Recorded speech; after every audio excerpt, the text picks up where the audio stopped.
بسم اللہ الرحمن الرحیم۔ السلام علیکم ورحمۃ اللہ تعالی وبرکاتہ۔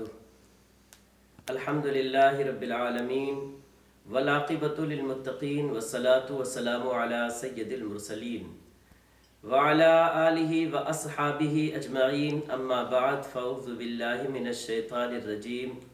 بسم اللہ الرحمن الرحیم۔ ذالک الکتاب لا ریب فیہ، صدق اللہ العظیم وصدق رسولہ النبی الکریم ونحن علی ذلک لمن الشاہدین والشاکرین والحمد للہ رب العالمین۔ محترم ناظرین، آپ سے گزارش ہے قبل اس کے کہ میں کچھ گفتگو کروں قرآن پاک کے حوالے سے، آپ حضرات عقیدت و احترام کے ساتھ دونوں عالم کے قائل، دونوں عالم کے مالک و مختار رحمت عالم صلی اللہ تعالیٰ علیہ وسلم کی پاک بارگاہ میں درود پاک کا نذرانہ پیش کر لیں اور محبت سے پڑھ لیں۔ اللہم صلی علی سیدنا و مولانا محمد عدد ما فی علم اللہ صلاۃ دائمۃ بدوام ملک اللہ۔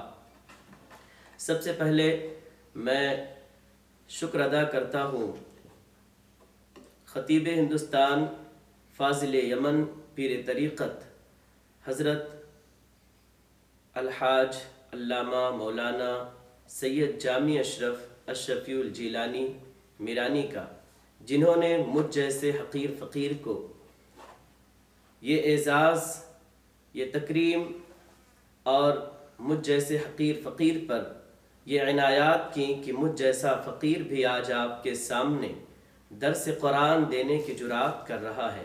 اللہ پاک آپ کے عمر میں، علم میں برکتیں عنایت فرمائے، آپ کا حامی و ناصر ہو اور آپ کی ذات سے اہل سنت والجماعت کو ہمیشہ فائدہ پہنچاتا رہے۔ حضرات محترم، یہ رمضان المبارک کا مقدس مہینہ ہے۔ میں چاہتا ہوں کہ حضور رئیس العلماء کے حکم کے مطابق قرآن پاک کا درس اپنے علم کے مطابق آپ حضرات کو دیتا رہوں۔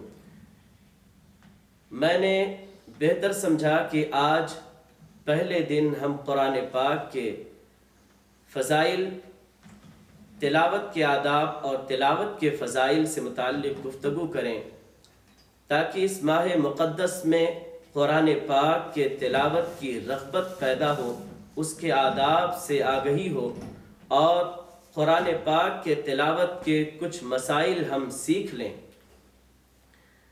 اس لیے کہ قرآن پاک اللہ پاک کی وہ عظیم کتاب ہے جس جیسی کوئی کتاب دنیا میں نہیں ہے۔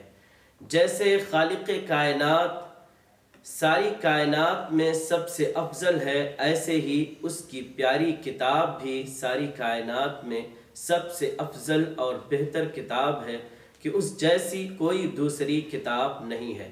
ترمذی، دارمی اور بیہقی کی روایت میں ہے، فضل کلام اللہ علی سائر الکلام کفضل اللہ علی خلقہ۔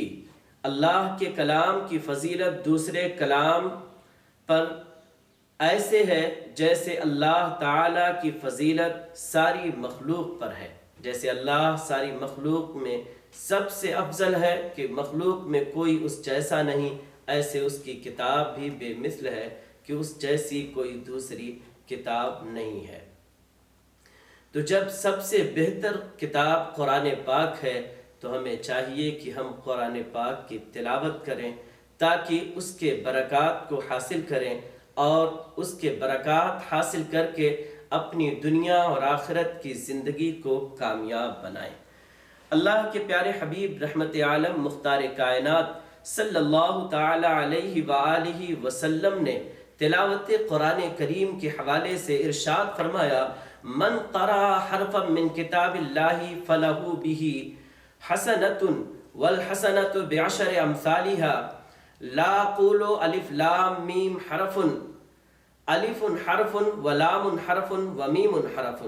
جس نے اللہ کی کتاب کا ایک حرف پڑھا اس کے لیے نیکیاں ہیں، یعنی 10 گنا نیکیاں اللہ رب العزت اسے عنایت فرماتا ہے۔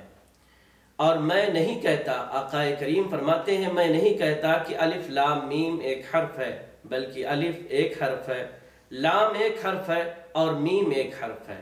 اس طرح الف لام میم میں رحمت عالم کے فرمان کے مطابق 3 حروف ہیں۔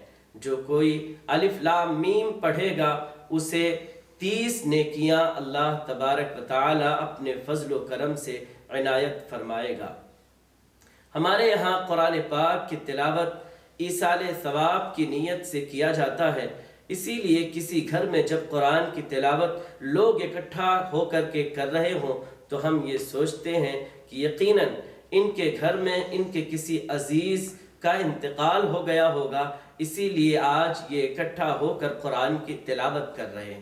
حضرات محترم، قرآن صرف موتیٰ کے ایصال کے لیے نہیں ہے بلکہ زندوں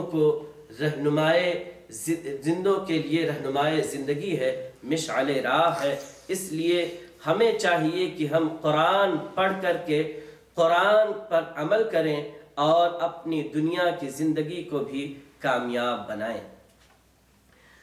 حضرات محترم، قرآن پاک میں اللہ پاک نے ارشاد فرمایا من جاء بالحسنۃ فلہ عشر امثالھا، جو ایک نیکی لے کر کے آئے گا اللہ تعالیٰ اسے ایک کے بدلے 10 عنایت فرمائے گا۔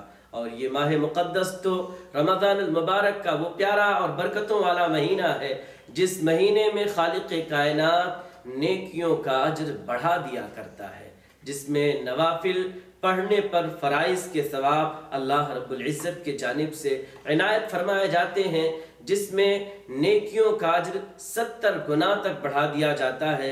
تو قرآن کی جن آیتوں کی تلاوت پر عام دنوں میں 10 نیکیاں اللہ رب العزت ایک حرف کے بدلے عنایت فرماتا ہے، اس برکت والے مہینے میں اگر اسی کلام بلاغت کی تلاوت کی جائے گی تو یقیناً اللہ صرف 10 نیکیاں نہ عنایت فرمائے گا بلکہ ہر حرف کے بدلے خالق کائنات 70 نیکیاں عنایت فرمائے گا۔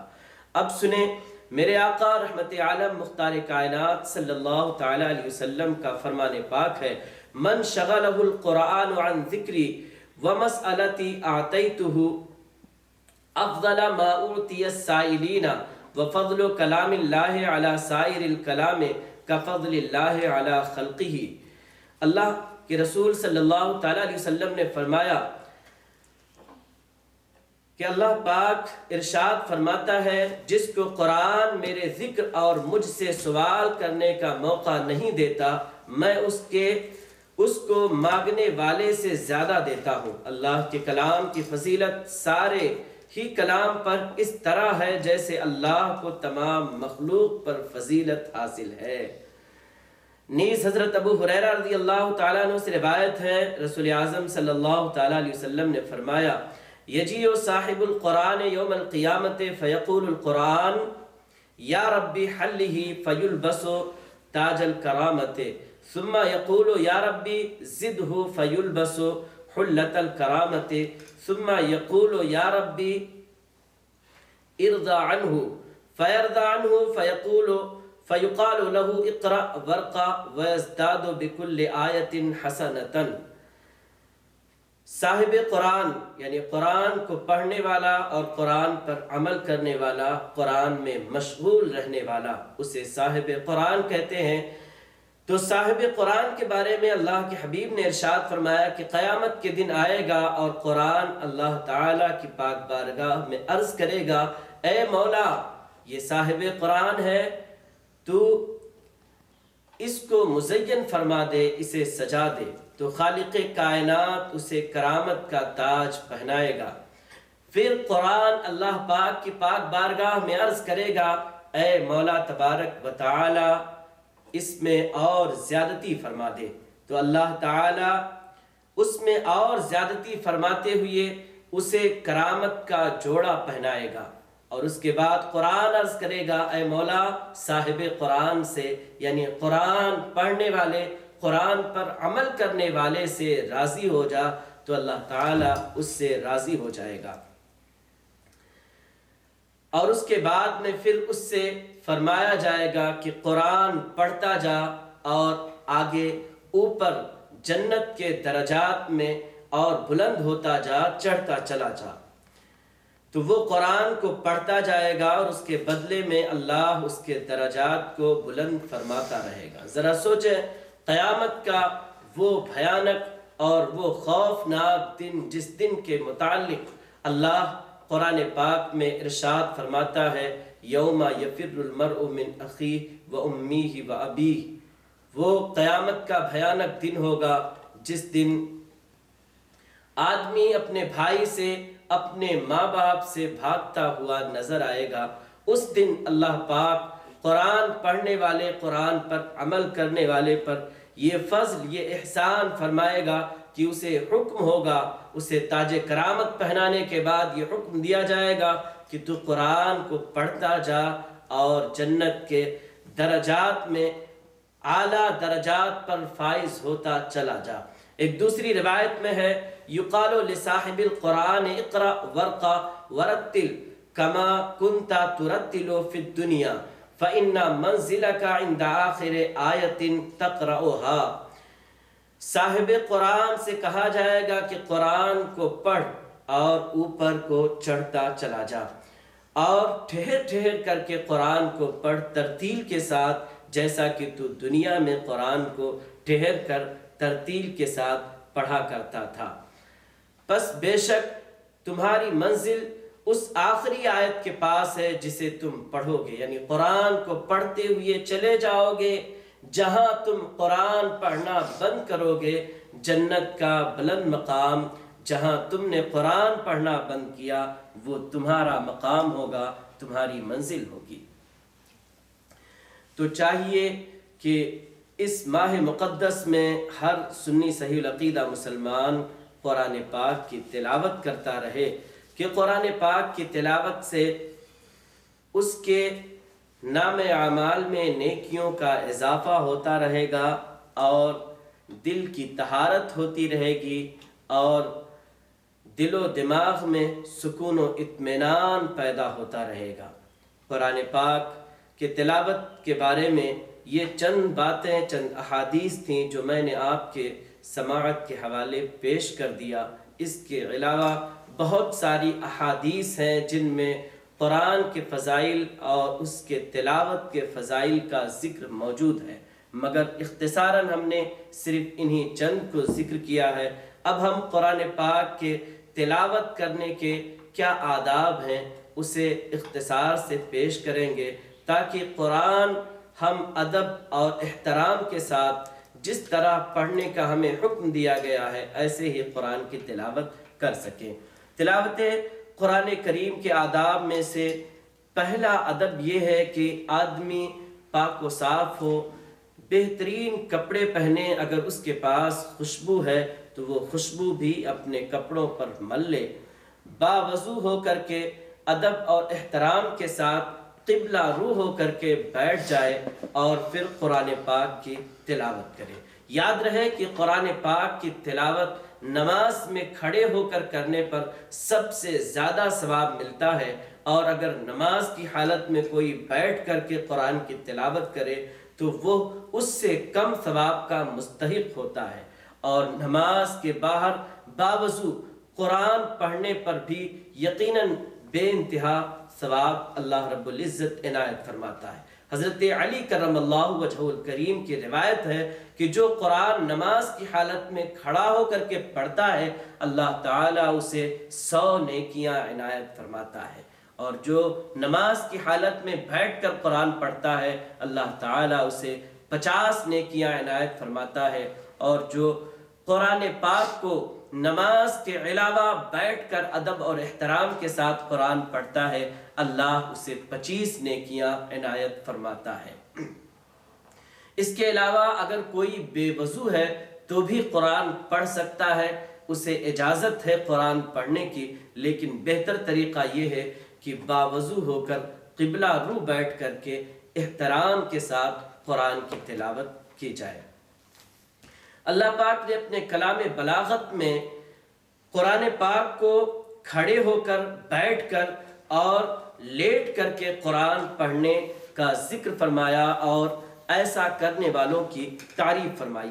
اللہ پاک ارشاد فرماتا ہے الذین یذکرون اللہ قیاما وقعودا وعلی جنوبہم وَيَتَفَكَّرُونَ فِي خَلْقِ السَّمَاوَاتِ وَالْأَرْضِ، وہ جو اللہ تعالیٰ کو کھڑے بیٹھے اور اپنے پہلوؤں پر لیٹے یاد کرتے ہیں اور آسمان و زمین کی تخلیق پر غور و فکر کرتے ہیں۔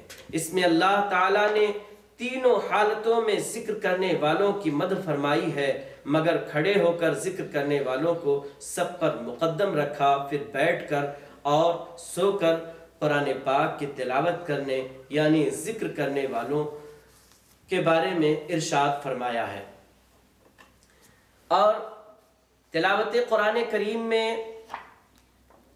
کیا مقدار رکھنی چاہیے، یعنی اگر کوئی قرآن پاک کی تلاوت کر رہا ہے تو کتنا پڑھنا چاہیے؟ اس تعلق سے میں عرض کروں کہ صحابہ اور اسلاف کا طریقہ کار تو یہ تھا کہ بعض صحابہ اور بعض اسلاف ایسے گزرے ہیں کہ انہوں نے ایک دن میں 8 مرتبہ قرآن پاک کو ختم کر لیا ہے۔ اس طرح صحابہ کرام میں بعض ایسے بھی ہیں جو ایک رات میں پورے قرآن کو ختم کر لیا کرتے تھے۔ بعض حضرات ایک شب میں ایک بار قرآن پاک کو ختم کرتے تھے، اور بعض 2 مرتبہ، اور بعض اسلاف 3 مرتبہ ایک شب میں پورے قرآن کو ختم کیا کرتے تھے۔ بعض ایک مہینے میں پورے قرآن کو ختم کیا کرتے تھے۔ لیکن عام لوگوں کے لیے حضور رحمت عالم صلی اللہ تعالی علیہ وآلہ وسلم کا حکم یہ ہے کہ لم یفقہ من قرأ القرآن فی اقل من 3، جس نے 3 دن سے کم میں قرآن ختم کیا اس نے قرآن پاک کو نہیں سمجھا، یعنی قرآن اتنا پڑھو جتنا سمجھ سکو۔ اسی لیے سرکار نے فرمایا کہ قرآن 3 دن سے کم میں ختم نہ کرو۔ یہ عام لوگوں کے لیے حکم ہے، لیکن اگر کوئی 3 دن سے کم میں قرآن ختم کرے اس طرح تلاوت کر کے کہ قرآن کی ہر آیت کو سمجھ بھی رہا ہو، تو پھر اس کے لیے اجازت ہے کہ وہ 3 دن سے کم میں بھی قرآن پڑھ کر کے ختم کر سکتا ہے۔ لیکن یہ حکم عام لوگوں کے لیے نہیں ہے۔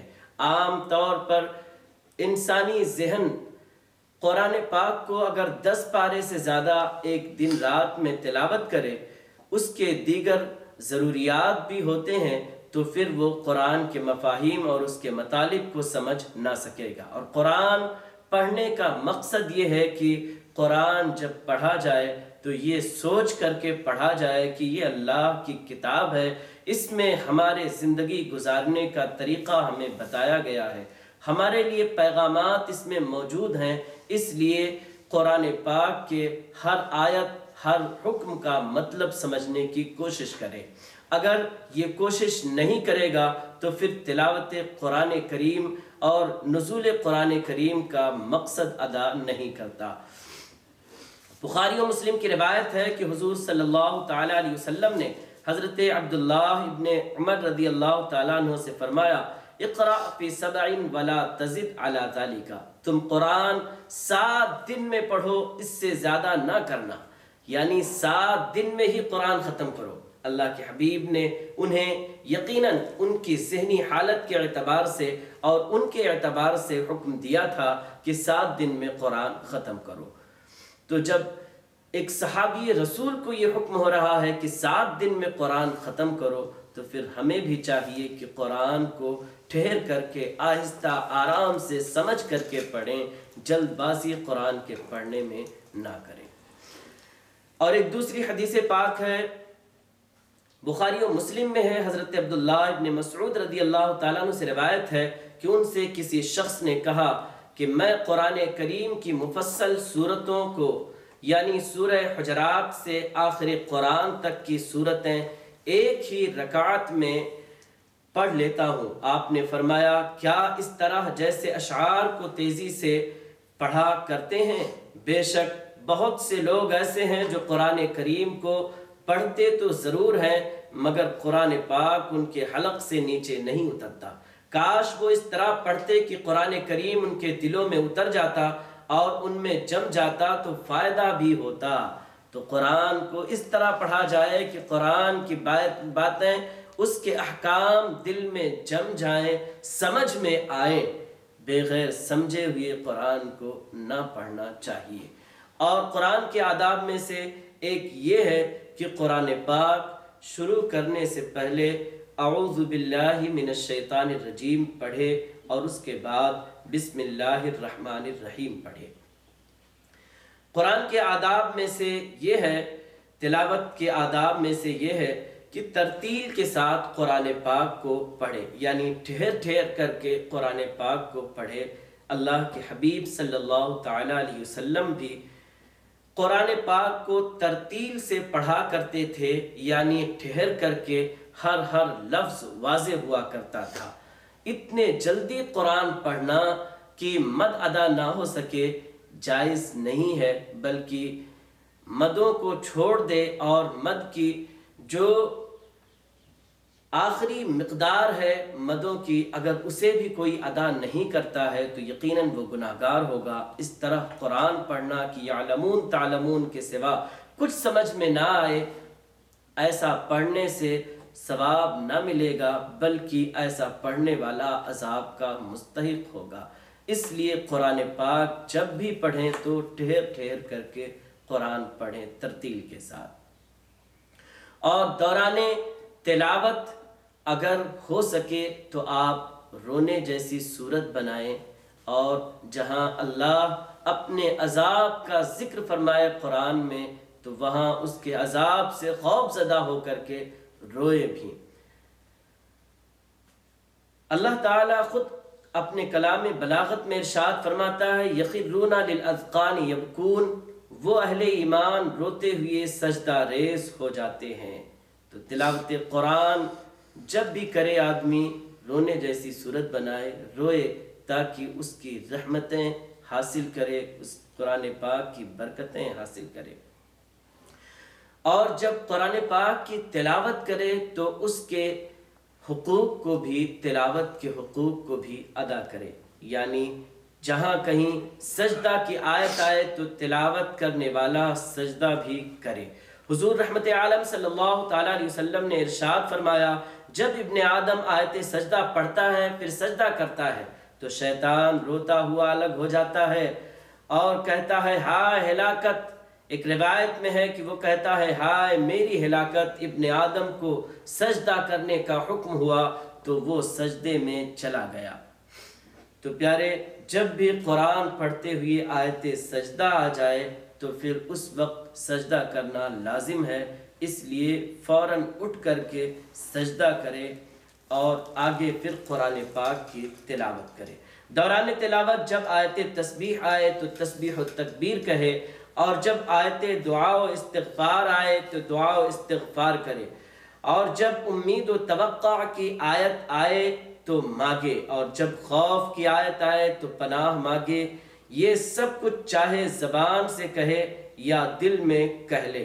مثلا تسبیح کرنی ہو تو دل میں یا زبان سے سبحان اللہ کہہ لے، اور اللہ کے عذاب سے پناہ مانگنی ہے تو نعوذ باللہ کہہ لے، اور اس کے رب تبارک و تعالیٰ سے رزق مانگنا ہے تو اللہم ارزقنا کہہ لے، اس کے رحم کا طالب ہونا ہے تو اللہم ارحمنا کہہ لے۔ یہ کلمات کہہ لیے جائیں زبان سے یا فقط دل میں ہی یہ کلمات ادا کر لیے جائیں۔ تلاوت قرآن کریم کرتے وقت اس بات کا بھی لحاظ ہونا چاہیے کہ اتنی آواز سے پڑھے، جب آہستہ پڑھ رہا ہو کہ کم سے کم وہ خود سن سکے، یعنی اس طرح قرآن پڑھنا کہ خود بھی نہ سن سکے تو پھر وہ تلاوت نہیں ہے۔ اتنی بلند آواز سے پڑھنا ضروری ہے کہ کم سے کم آپ اپنے تلاوت کی آواز سن سکیں۔ ایسے ہی نماز میں بھی جب قرآن کی تلاوت کی جائے تو کم سے کم اتنی بلند آواز سے پڑھے کہ خود قرآن پاک کی آواز کو، اس کی تلاوت کو سن سکے۔ یہ حکم سری نمازوں کا ہے، جہری نمازوں میں جہر کے ساتھ تلاوت کرنے کا حکم ہے، یعنی اتنی بلند آواز سے قرآن پڑھے کہ آس پاس جو لوگ کھڑے ہیں وہ بھی، جو مقتدی ہیں وہ بھی قرآن پاک کی تلاوت کو سن سکیں۔ تو اس طرح قرآن پاک کی تلاوت کرتے رہیں، اور قرآن پاک کی تلاوت کریں تو اس کی عظمت اس کا احترام ملحوظ خاطر ہو، دل میں یہ بات جمی رہے کہ یہ خالق کائنات کا کلام ہے، کہ اس جیسا کوئی دوسرا کلام، اس جیسی کوئی دوسری کتاب نہیں ہے۔ حضور قلب کے ساتھ قرآن پڑھے، یعنی جب قرآن کی تلاوت کر رہا ہو تو دل جمعی کے ساتھ، دل بھی جمع ہوا ہو، ایسا نہیں کہ زبان سے قرآن کے الفاظ ادا کر رہا ہو اور دل میں دوسرے خیالات بسے ہوئے ہوں، بلکہ جب قرآن کی تلاوت کرے تو دل و دماغ بھی حاضر رکھے اور جو کچھ پڑھ رہا ہے وہ سب دل و دماغ میں اس کے گردش کر رہے ہوں۔ اللہ پاک نے یا یحییٰ خذ الکتاب بقوہ سورہ مریم کی جو آیت کریمہ ہے اس کی تفسیر میں بتایا گیا ہے کہ محنت اور کوشش کے ساتھ کتاب کو تھام لو۔ اس کا مطلب یہ ہے کہ اس کی تلاوت کے وقت اسی کے ہو کر رہ جاؤ، کسی اور طرف بالکل توجہ نہ ہو۔ قرآن پاک پڑھتے وقت اس کے معانی پر غور و فکر کرنا بھی ضروری ہے تاکہ سمجھا جا سکے کہ قرآن میں اللہ پاک اپنے بندوں سے کیا فرما رہا ہے۔ حضرت ابو ذر رضی اللہ تعالیٰ عنہ سے روایت ہے، وہ کہتے ہیں کہ نبی صلی اللہ تعالیٰ علیہ وسلم نے ایک رات ہمارے ساتھ قیام فرمایا، اس قیام لیل میں ایک ہی آیت پڑھتے رہے اور اسے دہراتے رہے۔ آیت کریمہ یہ تھی، ان تعذبہم فإنہم عبادک وإن تغفر لہم فإنک انت العزیز الحکیم۔ اے رب، اگر تو ان کو عذاب دے گا تو وہ تیرے بندے ہیں، اور اگر تو ان کو بخش دے گا تو ہی غالب حکمت والا ہے۔ تو قرآن پاک اللہ کے حبیب صلی اللہ تعالیٰ علیہ وسلم، جیسا کہ اس حدیث میں ہے کہ رات میں سرکار ایک ہی آیت کو بار بار پڑھتے رہے۔ قرآن سمجھنے کے لیے اگر کوئی قرآن کی ایک ہی آیت کو بار بار پڑھتا رہے تو یہ اس سے بہتر ہے کہ بغیر سمجھے ہوئے قرآن کی کثیر آیتیں پڑھ جائے۔ حضرت سعید ابن جبیر رحمۃ اللہ تعالیٰ علیہ پوری رات یہ آیت پڑھتے رہ گئے، وَامْتَازُوا الْيَوْمَ أَيُّهَا الْمُجْرِمُونَ، اے مجرموں آج یعنی قیامت کے دن تم الگ ہو جاؤ۔ تو قرآن پاک کی تلاوت کی جائے، سمجھ کر کے تلاوت کی جائے، ٹھہر ٹھہر کر کے اس کی آیتوں کو پڑھا جائے۔ قرآن کے مضامین کو اپنے لیے سمجھنا چاہیے۔ جب قرآن پڑھے تو قرآن پاک کے جو مضامین ہیں، جو احکام ہیں، جو قصص ہیں اور جو بھی باتیں قرآن میں فرمائی گئی ہیں اسے پڑھنے والا اپنے لیے سمجھے، یہ تصور نہ کرے کہ یہ اوروں کے لیے حکم تھا، ہمارے لیے حکم نہیں ہے۔ اور جب قرآن کی تلاوت کرے تو قرآن کی تلاوت سے متاثر ہو، تلاوت کرنے والے کے دل پر اس طرح کے اثرات مرتب ہونے چاہیے جس طرح کی آیتیں آئیں، جس مفہوم کی آیت آئے اس طرح کا اس پر اثر ظاہر ہو، اس کے دل پر غم و خوف اور امید وغیرہ کی کیفیتیں پیدا ہوں۔ اللہ تعالیٰ فرماتا ہے، انما المؤمنون الذین اذا ذکر اللہ وجلت قلوبہم وَإِذَا تُلِيَتْ عَلَيْهِمْ آيَاتُهُ زَادَتْهُمْ إِيمَانًا وَعَلَىٰ رَبِّهِمْ يَتَوَكَّلُونَ۔ سورہ انفال کی آیت مقدسہ ہے یہ۔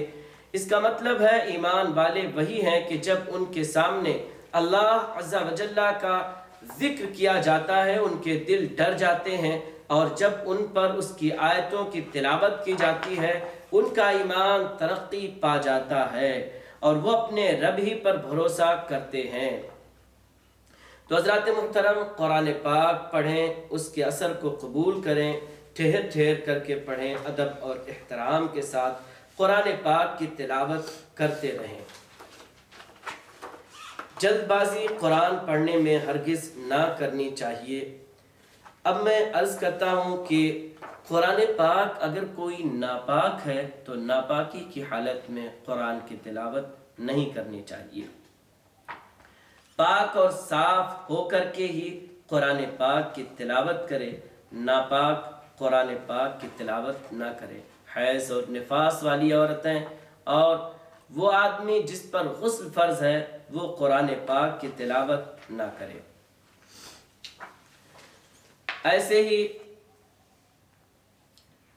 جنب اور حیض و نفاس والی عورت نے اگر قرآن شریف کی آیت تلاوت کی نیت سے نہ پڑھی تو حرج نہیں، جیسے تبرک کے لیے بسم اللہ الرحمن الرحیم پڑھی یا شکر کے لیے الحمدللہ رب العالمین کہا، یا پریشانی اور مصیبت میں انا للہ و انا الیہ راجعون پڑھا، یا ثنا کی نیت سے سورہ فاتحہ یا بطور دعا آیت الکرسی یا ایسی ہی کوئی اور آیت پڑھی تو کوئی حرج نہیں، جبکہ قرآن پڑھنے کی نیت نہ ہو۔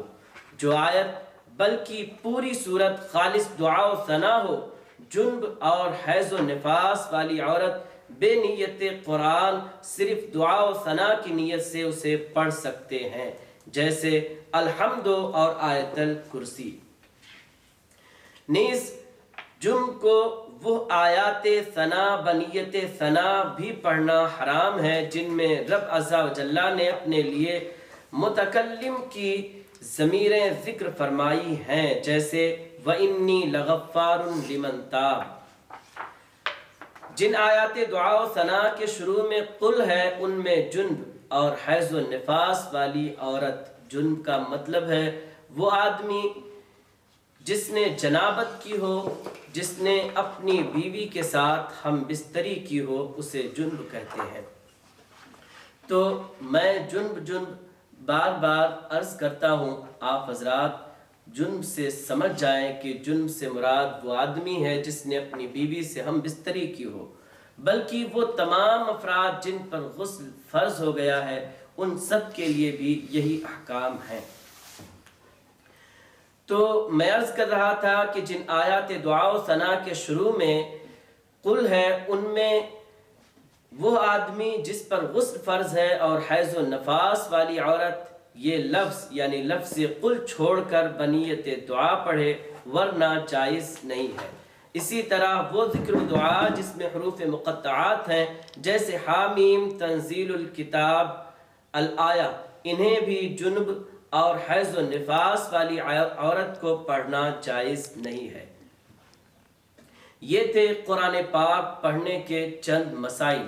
اب میں آپ حضرات سے گزارش کرتا ہوں کہ آپ حضرات Mirani group official YouTube channel پر جا کر کے آپ حضرات درس قرآن روزانہ اسی وقت سنا کریں۔ اللہ پاک آپ کے درجات بلند فرمائے، آپ کا حامی و ناصر ہو۔ اور آخر میں عرض کرتا ہوں ناظرین کرام کی میرانی گروپ آفیشیل کی طرف سے آپ کے لیے ایک خوشخبری ہے۔ اگر آپ حضرات ہمارے سوال کا جواب دیتے ہیں تو آپ پا سکتے ہیں 100 روپے کیش۔ آپ یہ انعام جیت سکتے ہیں۔ آپ کو جواب دینا ہوگا ٹیکسٹ میسیج کر کے اس نمبر پر 7408476710۔ ایک بار پھر نمبر سن لیں، 7408476710۔ اس پر آپ کو ٹیکسٹ میسیج کر کے جواب دینا ہے، اور جواب کیا دینا ہے سوال بھی سن لیجئے۔ سوال آج کا یہ ہے کہ جو آدمی یہ بتائے گا ہمیں ٹیکسٹ میسیج کر کے کہ سورہ فاتحہ کی 5 مشہور نام کیا ہے، 5 نام آپ سورہ فاتحہ کے لکھ کر کے ٹیکسٹ میسیج کریں ہمیں اس نمبر پر۔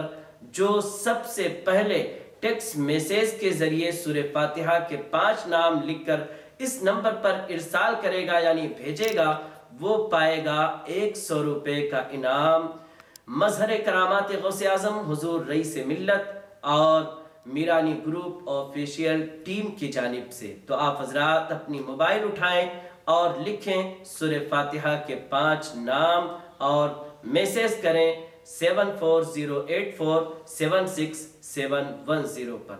السلام علیکم ورحمۃ اللہ تعالی وبرکاتہ۔